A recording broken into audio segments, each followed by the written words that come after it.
Hello everyone, नमस्कार। जय श्री जगन्नाथ, जय माँ तारा तारिणी। तो माँकर मंदिर मुख्य द्वार दृश्य बहुत सुंदर लगुच। आउटे आमर साइड ऋषिकुल्या नदी भी जाइए पहाच अच्छी चढ़ के आसापी जोटा कि 999 स्टेप्स अच्छी चढ़ापी। आ मंदिर यही बेढ़ारे ये गोटे जगह अच्छे जो दीप लगाऊँगी। आठी माँ तारा तारिणी मूर्ति अच्छी, ये नड़िया भंगा जाए। तो मंदिर जावा आगु माँ को दर्शन करने आगु आग ये दीप लगे नड़िया भंगा जाए। तो देखो माँ तारा तारिणी दर्शन करुचे आपण मानक। जय माँ तारा तारिणी। तो केते सुंदर देखा ये माँ का दर्शन करंतु, माँ का आशीर्वाद नियंतु। तो ये नना सेपटे कार पूजा करते तो सी कहले निजे नड़िया भांगिक माँ पाखे समर्पण कर नड़िया पानी। तो ये आम हजबैंड नड़िया बाड़ी माँ नड़िया पानी देले और नड़िया भांगिला पर भी माँ पाद तले जाकि पड़ला। तो बहुत खुशी लगुच माँ का दर्शन करी।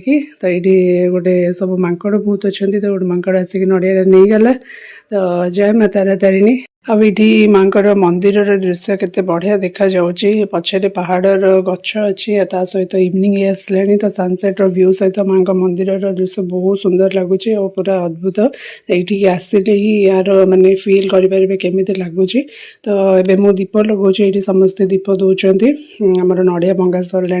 दीप लगेदेव माँ पाखे। तो ये आग सब पूजा सरले माने नड़िया भंगा हुए और दीप लगे सारा पर मंदिर भीतर को जावा, मंदिर में भोग लगेबा, माँ को दर्शन करवा।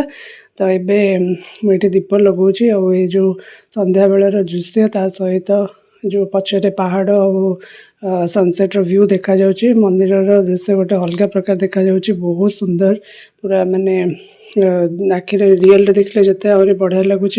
आपण मानक मु वीडियो थ्रू देखौची, बहुत सुंदर लगुच।